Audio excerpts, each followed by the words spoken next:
ಒಪ್ಪಿ ಆಗಮಿಸಿದ್ದಾರೆ. ಅವರಿಗೂ ಸಹ ಈ ಕಾರ್ಯಕ್ರಮಕ್ಕೆ ಆತ್ಮೀಯವಾದ ಸ್ವಾಗತವನ್ನು ಕೊಡ್ತೇವೆ.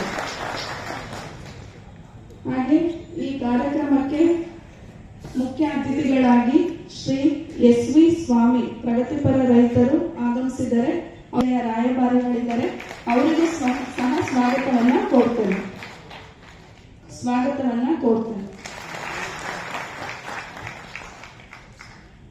ಕುಮಾರಿ ಸಾನಿಕಾ ಸುಲ್ತಾನ ರಾಷ್ಟ್ರ ಮಟ್ಟದ ಕ್ರೀಡಾಪಟು, ತುಮಕೂರು ಜಿಲ್ಲೆ, ಮಾನ್ಯರು ಆಗಮಿಸಿದ್ದಾರೆ.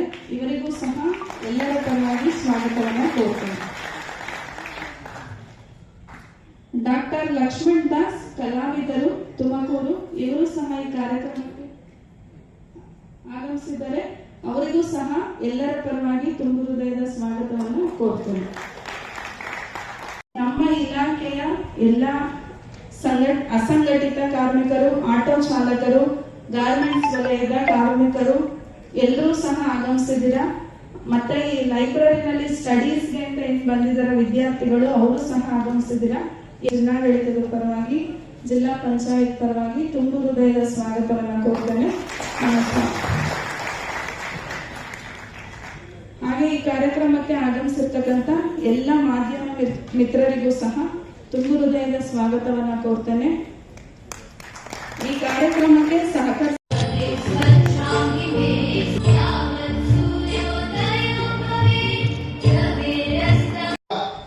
ನಾವು ಎಂತ ವ್ಯವಸ್ಥೆಯಲ್ಲಿ ಇದ್ದೇವೆ ಈ ಎಲ್ಲದರ ಕುರಿತು ಅರಿವನ್ನು ಮೂಡಿಸೋದ್ರ ಮೂಲಕ ಹಾಗೂ ಅವರಿಗೆ ಮತದಾನದಲ್ಲಿ ಮತಗಟ್ಟೆ ಯಾವುದು, ಎಲ್ಲಿ ಮತದಾನ ಹಾಕಬೇಕು, ಅವ್ರ ಮನೆಗೆ ವೋಟರ್ ಸ್ಲಿಪ್ಗಳನ್ನು ಕೊಡುವಂತಹದ್ದು, ಬ್ರೋಚರ್ಗಳನ್ನು ಕೊಡುವಂತಹದ್ದು, ಮತ್ತೆ ಮತಗಟ್ಟೆಗಳಲ್ಲಿ ಬೇಕಾದಂತಹ ಉತ್ತಮ ಸೌಲಭ್ಯವನ್ನು ಒದಗಿಸಿಕೊಡುವಂತಹದ್ದು ಎಲ್ಲದರ ಭಾಗವಾಗಿ ಈ ಒಂದು ಅಭಿಯಾನವನ್ನ ಚಾಲನೆ ಕೊಟ್ಟಿದ್ದಾರೆ. ಸೊ ಆ ಅಭಿಯಾನದ ಭಾಗವಾಗಿ ನಾವು ಜಿಲ್ಲಾ ಮಟ್ಟದಲ್ಲಿ, ತಾಲೂಕು ಮಟ್ಟದಲ್ಲಿ, ಪ್ರತಿ ಗ್ರಾಮಗಳಲ್ಲಿ ಹಾಗೂ ಬೂತ್ ಲೆವೆಲ್ ಈ 4 ಹಂತಗಳಲ್ಲಿ ಎಲ್ಲ ಹಂತಗಳಲ್ಲೂ ಕೂಡ ಮನೆ ಮನೆಗೆ ತೆರಳಿ ಮಾಹಿತಿಯನ್ನು ಕೊಡುವಂತಹದ್ದು, ಮತದಾರರಿಗೆ ಅರಿವನ್ನು ಮೂಡಿಸ್ತಕ್ಕಂಥ ಕೆಲಸವನ್ನು ನಾವು ಮಾಡ್ತಾ ಇದ್ದೇವೆ. ಈಗ ಕಳೆದ ಲೋಕಸಭೆ ಚುನಾವಣೆಯಲ್ಲಿ ನಮ್ದು 77% ಮತದಾನ ಇತ್ತು. ಮೊನ್ನೆ ನಡೆದಂತಹ ಸಾರ್ವತ್ರಿಕ ಚುನಾವಣೆಯಲ್ಲಿ, ಮೊನ್ನೆ ನಡೆದಂತಹ ಅಸೆಂಬ್ಲಿ ಸಾರ್ವತ್ರಿಕ ಚುನಾವಣೆಯಲ್ಲಿ, ವಿಧಾನಸಭೆಯ ಸಾರ್ವತ್ರಿಕ ಚುನಾವಣೆಯಲ್ಲಿ 83%, 6% ಹೆಚ್ಚುವರಿ ಮತದಾನವನ್ನು ನಾವು ಕಳೆದ ಮತದಾನದಲ್ಲಿ ಮಾಡಿದ್ದೇವೆ. ಈ ವರ್ಷ ತಾವೆಲ್ಲ ಸಂಕಲ್ಪ ಮಾಡಿದ್ರೆ, ನಮ್ಮ ರಾಯಭಾರಿಗಳೆಲ್ಲ ಸಂಕಲ್ಪ ಮಾಡಿದ್ರೆ, ಅವರು ತಮ್ಮನ್ನು ತಾವು ತೊಡಗಿಸಿಕೊಂಡು ಅವರ ಸಂದೇಶದ ಮೂಲಕ ಹಾಗೂ ಎಲ್ಲ ಈ ಚುನಾವಣೆಯಲ್ಲಿ ಪ್ರಕ್ರಿಯೆಯಲ್ಲಿ ಭಾಗಿಯಾಗಿರ್ತಕ್ಕಂಥ ಎಲ್ಲ ಸಿಬ್ಬಂದಿ ವರ್ಗದವರು, ಪ್ರಮುಖವಾಗಿ ಮತದಾರರು, ನಾವೆಲ್ಲ ಸಂಕಲ್ಪ ಮಾಡಿದ್ರೆ ಈ ಪ್ರಜಾಪ್ರಭುತ್ವದ ಹಬ್ಬದಲ್ಲಿ ನಮ್ಮ ಅಮೂಲ್ಯವಾದ ಮತವನ್ನ, ನಮಗೆ ದೇಶಭಕ್ತಿ, ದೇಶ ಪ್ರೇಮ, ಆಡಳಿತ ವ್ಯವಸ್ಥೆಯ ಬಗ್ಗೆ ಸದಾಭಿರುಚಿ, ಒಳ್ಳೆಯ ಅವಕಾಶಗಳನ್ನು ನಿರೀಕ್ಷಿಸಿ ನಾವೇನು ಮತದಾನ ಮಾಡ್ತೇವೆ ಆ ಮತದಾನವನ್ನು ಮಾಡೋದಕ್ಕೆ ಸಾಧ್ಯ ಆಗ್ತದೆ. ಸೊ ಆ ನಿಟ್ಟಿನಲ್ಲಿ ಈ ವರ್ಷ ಸುಮಾರು 22,77,996 ಜನ ಮತದಾರರು ನಮ್ಮ ಜಿಲ್ಲೆಯಲ್ಲಿ ಇದ್ದಾರೆ. ಅದರಲ್ಲಿ 11,29,947 ಪುರುಷ ಮತದಾರರು, 11,47,557 ಮಹಿಳಾ ಮತದಾರರು, ಹೆಚ್ಚು ಮಹಿಳಾ ಮತದಾರರು ಇರ್ತಕ್ಕಂಥದ್ದು. ತೃತೀಯ ಲಿಂಗಿಗಳು ಸುಮಾರು 97 ಜನ, ಅವರು ಕೂಡ ಮತದಾನದಲ್ಲಿ ಭಾಗಿಗಳಾಗಲಿಕ್ಕೆ ತಮ್ಮನ್ನು ತಾವು ನೋಂದಣಿ ಮಾಡಿಕೊಂಡಿದ್ದಾರೆ. ಈ ವರ್ಷದ ವೈಶಿಷ್ಟ್ಯ ಏನಪ್ಪಾ ಅಂತಂದ್ರೆ, ನಮ್ಮಲ್ಲಿ 2 ಯೂತ್ ಐಕಾನ್ಗಳು ಇದ್ದಾರೆ ಈ ವೇದಿಕೆಯಲ್ಲಿ. ಸಾನಿಯಾ ಸುಲ್ತಾನ್ ಅವರಿದ್ದಾರೆ, ಕೃಷಿಕ್ ಅವರಿದ್ದಾರೆ. ಅವರೊಂದಿಗೆ ಅನೇಕ ಯುವಕರು, ಸುಮಾರು 44,429 ಯುವಕರು ಪ್ರಪ್ರಥಮ ಬಾರಿಗೆ ಮತದಾನ ಮಾಡಲಿಕ್ಕೆ ಈ ವರ್ಷ ನೋಂದಣಿ ಮಾಡಿ ಈ ಲೋಕಸಭೆಯಲ್ಲಿ ಪ್ರಪ್ರಥಮ ಮತದಾನ ಮಾಡಲಿಕ್ಕೆ ಕಾಯ್ತಾ ಇರುವಂತಹ ವಿದ್ಯಾರ್ಥಿಗಳಿದ್ದಾರೆ. ಸೊ ಅವ್ರಿಗೂ ಕೂಡ ನಾನು ಈ ಸಂದರ್ಭದಲ್ಲಿ ಮುಕ್ತವಾಗಿ ಆಹ್ವಾನವನ್ನು ಕೊಡ್ತೇನೆ, ವಿನಂತಿಯನ್ನ ಮಾಡ್ತೇನೆ. ಅವರು ಕೂಡ ದೇಶ ಕಟ್ಟುವ ಕೆಲಸದಲ್ಲಿ ಭವಿಷ್ಯ ಅವ್ರದ್ದೇನೆ. ಆಡಳಿತ ವ್ಯವಸ್ಥೆ ಹೇಗಿರ್ಬೇಕು, ಹೇಗೆ ಅವರಿಗೆ ಪೂರಕವಾಗಿರ್ಬೇಕು, ಈ ಎಲ್ಲಾ ವಿಷಯಗಳು ಕೂಡ ಅವರಿಗೆ ಸಂಬಂಧಪಟ್ಟಿದ್ದು, ಅವರ ಭವಿಷ್ಯದ ವಿಷಯವಾಗಿ ದೇಶ ಕಟ್ಟುವ ಕೆಲಸದಲ್ಲಿ ತಮ್ಮನ್ನು ತೊಡಗಿಸಿಕೊಳ್ಬೇಕು ಅಂತ ಹೇಳಿ ನಮ್ಮ 2 ಏನು ರಾಯಭಾರಿಗಳಿದ್ದಾರೆ ಅವ್ರ ಮೂಲಕ ಅವರನ್ನು ಕೂಡ ವಿನಂತಿ ಮಾಡ್ಕೊಳ್ತೇನೆ. ಅದೇ ರೀತಿ 1,482 ಜನ ದಿವ್ಯಾಂಗರು ಕೂಡ ಇದ್ದಾರೆ. ಅವ್ರಿಗೂ ಕೂಡ ಈ ವರ್ಷ ಎಲ್ಲ ವ್ಯವಸ್ಥೆಯನ್ನ ಅವ್ರ ಮನೆಯಿಂದ ಅವರಿಗೆ ಕರೆತಂದು ಮತದಾನ ಮಾಡಲಿಕ್ಕೆ ಏನ್ ಬೇಕು ಆ ಎಲ್ಲ ವ್ಯವಸ್ಥೆಗಳನ್ನು ನಾವು ಮಾಡಲಿದ್ದೇವೆ.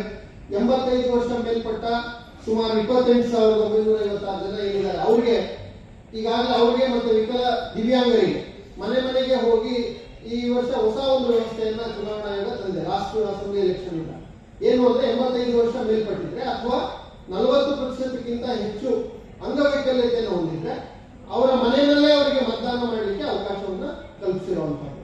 ಸೊ ಅವರಿಗೆ ಒಂದು ದಿನಾಂಕವನ್ನು ನಿಗದಿ ಮಾಡಿ ಚುನಾವಣಾ ಯಾರ್ಯಾರು ಅಭ್ಯರ್ಥಿಗಳಿದ್ದಾರೆ ಅವರ ಏಜೆಂಟ್ಗಳ ಸಮ್ಮುಖದಲ್ಲಿ ಅವ್ರ ಮನೆಗೆ ಬ್ಯಾಲೆಟ್ ಬಾಕ್ಸ್ ಅನ್ನು ತೆಗೆದುಕೊಂಡು ಹೋಗಿ ಮತಪತ್ರಗಳ ಮೂಲಕ ಮತ ಹಾಕಲಿಕ್ಕೆ ಅವಕಾಶವನ್ನ ಮಾಡಿಕೊಡ್ತೇವೆ.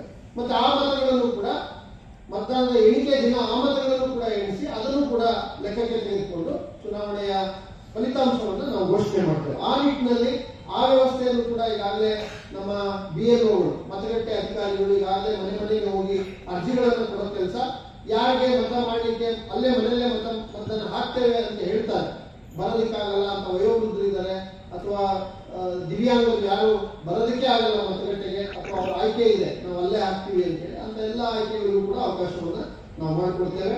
ಸೊ ಒಟ್ಟಾರೆ ವೇದಿಕೆಯಲ್ಲಿರೋ ಗಣ್ಯರಲ್ಲೂ ನನ್ನ ವಿನಂತಿ, ತಾವೆಲ್ಲ ಮುಂದಿನ ಒಂದು 20 ದಿನಗಳ ಕಾಲ ದೇಶ ಕಟ್ಟುವ ಈ ಕಾಯಕದಲ್ಲಿ ನಮ್ಮ ಜಿಲ್ಲೆಯ ಹೆಗ್ಗುರುತುಗಳಾಗಿ ಪ್ರತಿನಿಧಿಗಳಾಗಿ ತಾವು ಎಲ್ಲ ತಾಲೂಕುಗಳಲ್ಲಿ, ನಾನೆಲ್ಲ ತಾಲೂಕು ಯುವಕರಿಗೂ ಕೂಡ ಸ್ಪಷ್ಟ ಸೂಚನೆ ಕೊಡ್ತೇನೆ, ತಮ್ಮನ್ನ ವಿಶೇಷವಾಗಿ ಆಹ್ವಾನಿಸಿ ಗೌರವಿಸಿ ತಮ್ಮ ಮೂಲಕ ಪ್ರತಿ ಕಾರ್ಯಕ್ರಮಗಳನ್ನು ಆದಷ್ಟು ಕಾರ್ಯಕ್ರಮಗಳನ್ನು ರೊಟೇಷನ್ ಮೇಲೆ ತಾವು ಜಿಲ್ಲೆಯಾದ್ಯಂತ ತಮ್ಮ ಮನೆಯಲ್ಲಿ ಇರುತ್ತೆ ಅಲ್ಲಿಂದ ತಮ್ಮನ್ನು ಕರೆಸ್ಕೊಳ್ಳೋ ಸಂಪೂರ್ಣ ಜವಾಬ್ದಾರಿ ನಮ್ಮ ಯುವಕರು ಮಾಡ್ತಾರೆ. ತಾವು ಭಾಗಿಗಳಾಗಿ ಆ ವೇದಿಕೆ ಕಾರ್ಯಕ್ರಮಗಳನ್ನ ಅಥವಾ ಜಾಥಾಗಳನ್ನ ವಿದ್ಯುಕ್ತವಾಗಿ ಉದ್ಘಾಟನೆ ಮಾಡೋದ್ರ ಮೂಲಕ ಇನ್ನೂ ಹೆಚ್ಚು ಯಶಸ್ಸನ್ನ ಮತ್ತೆ ಸಂದೇಶವನ್ನ ಇಡೀ ಜಿಲ್ಲೆಯ ಎಲ್ಲ ನಾಗರಿಕರಿಗೆ ಕೊಡಬೇಕು ಅಂತೇಳಿ ತಮ್ಮಲ್ಲೂ ಕೂಡ ವಿನಂತಿ ಮಾಡ್ಕೊಳ್ತೇನೆ. ಅದೇ ರೀತಿ ಬಿಸಿಲಲ್ಲಿ ತಾವೆಲ್ಲ ಬಂದು ಈ ನಮ್ಮ ಅಭಿಯಾನದ ಭಾಗವಾಗಿ ಕಾರ್ಮಿಕ ಇಲಾಖೆಯ ಮುಖಾಂತರ ಕಾರ್ಮಿಕ ಇಲಾಖೆಯ ಎಲ್ಲ ಸಿಬ್ಬಂದಿ ವರ್ಗದವರ ಶ್ರಮ ಪರಿಶ್ರಮ ಹಾಗೂ ನೆರೆದಿರ್ತಕ್ಕಂಥ ಎಲ್ಲ ಕಾರ್ಮಿಕರ ಒಂದು ಸಹಕಾರ ಇವೆಲ್ಲದರಿಂದ ಇವತ್ತು ಬಹಳ ಒಳ್ಳೆಯ ಒಂದು ಮತದಾರರ ಅರಿವು ಕಾರ್ಯಕ್ರಮವನ್ನು ತಾವು ನಡೆಸಿಕೊಟ್ಟಿದ್ದೀರಿ. ತಮ್ಮೆಲ್ಲರಿಗೂ ಕೂಡ ಅಭಿನಂದನೆಗಳು. ಇದೇ ರೀತಿ ಜಿಲ್ಲೆಯಲ್ಲಿ 4 ಲಕ್ಷ ಮಕ್ಕಳು ಪತ್ರ ಬರೆದಿದ್ದಾರೆ ಅವರ ತಂದೆ ತಾಯಿಯಲ್ಲಿ. 4 ಲಕ್ಷ ಮಕ್ಕಳು ಪತ್ರ ಬರೆದಿದ್ದಾರೆ. ಈಗಾಗಲೇ ಸುಮಾರು 1 ಲಕ್ಷದಷ್ಟು ಮಕ್ಕಳು ಬರೆದಿದ್ದಾರೆ. ಭಾಗವಾಗಿ 4 ಲಕ್ಷ ಮಕ್ಕಳಿಂದ ನಮ್ಮ ಭವಿಷ್ಯಕ್ಕಾಗಿ ನೀವು ಸದೃಢವಾಗಿ ಚುನಾವಣೆಯಲ್ಲಿ ಭಾಗಿಗಳಾಗಬೇಕು, ಮತದಾನವನ್ನ ಮಾಡಬೇಕು ಅನ್ನೋ ಒಂದು ಕೋರಿಕೆಯನ್ನ ಮಕ್ಕಳು ಮಾಡ್ತಾ ಇದ್ದಾರೆ. ಸೊ ಹಾಗಾಗಿ ನೋಡಿ, ವಿಶ್ವದ ಅನೇಕ ದೇಶಗಳಲ್ಲಿ ಒಂದು ಮತ ಸಾಮಾನ್ಯ ಮನುಷ್ಯ ಇದ್ರೆ ಅವನ ಮತದ ಒಂದು ಮೌಲ್ಯಕ್ಕೂ ಒಬ್ಬ ಪ್ರಧಾನಮಂತ್ರಿಯ ಅವ್ರು ಹಾಕುವಂತ ಮತದ ಮೌಲ್ಯಕ್ಕೂ ವ್ಯತ್ಯಾಸಗಳಿರುತ್ತೆ. ನಿಮ್ದು ಒಂದು ಮತ ಅಂತಂದ್ರೆ ಒಬ್ಬ ಪ್ರಧಾನಮಂತ್ರಿದೋ ಅಥವಾ ಇನ್ನೊಬ್ಬ ಚುನಾಯಿತ ಪ್ರತಿನಿಧಿದೋ ಅಥವಾ ಗಣ್ಯ ವ್ಯಕ್ತಿದೋ ಆ ಮತದಾನಕ್ಕೆ ಮೌಲ್ಯ ಬೇರೆ ಇರುತ್ತೆ. 100 ಅಂತ ಇರುತ್ತೆ, 500 ಅಂತ ಇರುತ್ತೆ. ಆದ್ರೆ ನಮ್ಮ ದೇಶದಲ್ಲಿ ನಮ್ಮ ಸಂವಿಧಾನ ನಮಗೆ ಯೂನಿವರ್ಸಲ್ ಅಡಲ್ಟ್ ಸಫ್ರೇಜ್, ಎಂತ ದೊಡ್ಡ ವ್ಯಕ್ತಿ ಆದ್ರೂ ಕೂಡ ಹಾಕುವ ಪ್ರತಿಯೊಬ್ಬರ ಮತಕ್ಕೂ ಒಂದೇ ಒಂದು ಮೌಲ್ಯ, ಅದನ್ನ ಒಂದು ಅಂತ ಮಾತ್ರ ನಾವು ಪರಿಗಣಿಸ್ತೇವೆ. ಒಬ್ಬ ವ್ಯಕ್ತಿಗೆ ಒಂದು ಮತ ಹಾಕಲಿಕ್ಕೆ ಮಾತ್ರ ಅವಕಾಶ ಇದೆ. ಎಲ್ಲರನ್ನೂ ಸಂವಿಧಾನ ನಾವೆಲ್ಲ ಸಮಾನರು ಅಂತ ಹೇಳಿ ನೋಡಿದೆ. ಅಷ್ಟು ಶಕ್ತಿ ಕೊಟ್ಟಂತ ಆ ಒಂದು ಮತದಾನಕ್ಕೆ, ಈ ಪವಿತ್ರ ಹಬ್ಬಕ್ಕೆ ನಮಗೆ ಬೇಕಾದಂತ ಆಡಳಿತ ಇದೆಯೋ ಇಲ್ವೋ ಅನ್ನುವ ನಿರ್ಣಯವನ್ನು ಮಾಡಲಿಕ್ಕೆ, ಒಳ್ಳೆಯ ಜನಪ್ರತಿನಿಧಿಗಳನ್ನು ಆಯ್ಕೆ ಮಾಡಲಿಕ್ಕೆ ಅವಕಾಶವನ್ನು ಕಲ್ಪಿಸಿರುವಂತಹ ಈ ಒಂದು ಹಬ್ಬದಲ್ಲಿ ತಾವೆಲ್ಲರೂ ಪಾಲ್ಗೊಳ್ಳಬೇಕು ಅನ್ನೋ ಸಂದೇಶವನ್ನು ತಾವೆಲ್ಲ ಕೊಡ್ತೀರಾ ಅಂತ ಹೇಳಿ ಭಾವಿಸ್ತೇನೆ. ಚುನಾವಣಾ ಸಂದರ್ಭದಿಂದ ಬಹಳಷ್ಟು ಕಾರ್ಯದ ಒತ್ತಡ ನಮಗೆಲ್ಲರಿಗೂ ಇದೆ. ನಮ್ಮ ಜಿಲ್ಲಾಧಿಕಾರಿಗಳು ಹಾಗೆ ಮುಖ್ಯ ಕಾರ್ಯನಿರ್ವಹಣಾಧಿಕಾರಿಗಳು ಇವರೆಲ್ಲರ ಒಂದು ಸಹಕಾರದಿಂದ ಒಂದು ಕಾರ್ಯಕ್ರಮ ಬಹಳ ಯಶಸ್ವಿಯಾಯಿತು. ಮತ್ತೆ ಆ ಒಂದು ನಂಬಿಕೆಯನ್ನು ಇಟ್ಟು ಮತ್ತೆ ನಾವೆಲ್ಲರನ್ನ ಮತ್ತೊಮ್ಮೆ ಈ ಒಂದು ಲೋಕಸಭಾ ಚುನಾವಣೆಗೆ ರಾಯಭಾರಿಗಳನ್ನಾಗಿ ಆಯ್ಕೆ ಮಾಡೋದಕ್ಕೆ ನಾವು ನಿಜವಾಗ್ಲೂ ಅರ್ಹರ ಅಂತ ನಮಗೆ ಗೊತ್ತಿಲ್ಲ. ಖಂಡಿತವಾಗಿ ಅವರು ಕೊಟ್ಟಂತ ಈ ಒಂದು ಕೆಲಸವನ್ನು ಶ್ರದ್ಧೆಯಿಂದ ಎಲ್ಲರೂ ಕೂಡ ಮಾಡ್ತೀವಿ.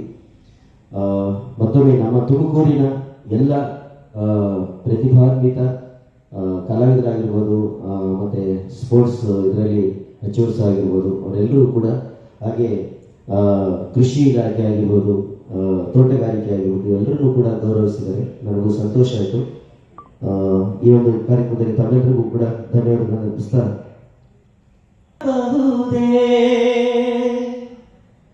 ಹರಿ ನಿನ್ನ ಚರಣಗಳ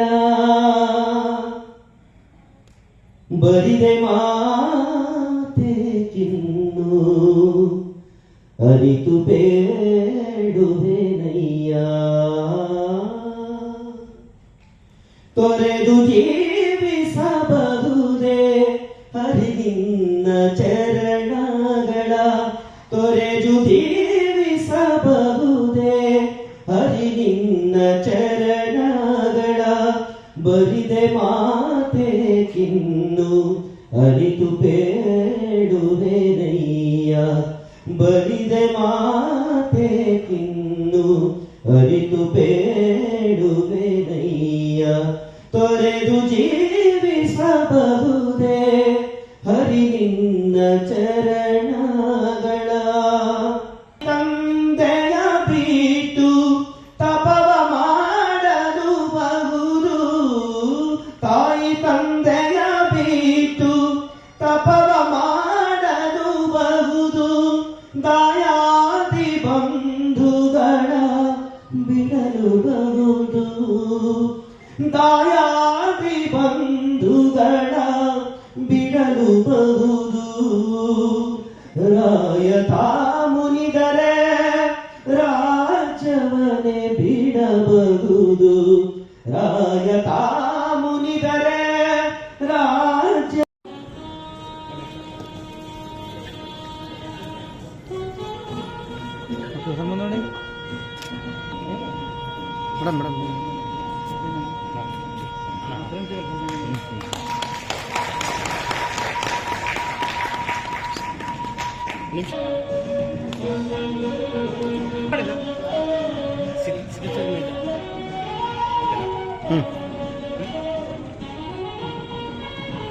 ನಮಸ್ಕಾರ ಎಲ್ರಿಗೂ. ನಾನು ನಿಮ್ಮ ಪ್ರೀತಿಯ ಕಂಬದರಂಗೆ ಮಾತಾಡ್ತಾ ಇದ್ದೀನಿ. ಜಿ ಕನ್ನಡ ಸರಿಗೊಬ್ಬ ಸಿಂಗರ್. ಏನಪ್ಪ ಅಂದರೆ ತಮ್ಮೆಲ್ಲರಲ್ಲಿ ಮನವಿ ಮಾಡಿಕೊಳ್ಳೋದೇನೆಂದರೆ, ಇದೇ ಏಪ್ರಿಲ್ 26ನೇ ತಾರೀಕು ಲೋಕಸಭಾ ಚುನಾವಣೆ ಬರ್ತಾ ಇದೆ. ತಾವೆಲ್ಲರೂ ಕೂಡ ಮತದಾನ ಮಾಡಿ, ನಾನು ಕೂಡ ಮತದಾನ ಮಾಡ್ತಾ ಇದ್ದೀನಿ. ಚುನಾವಣಾ ಪರ್ವ, ದೇಶದ ಗರ್ವ.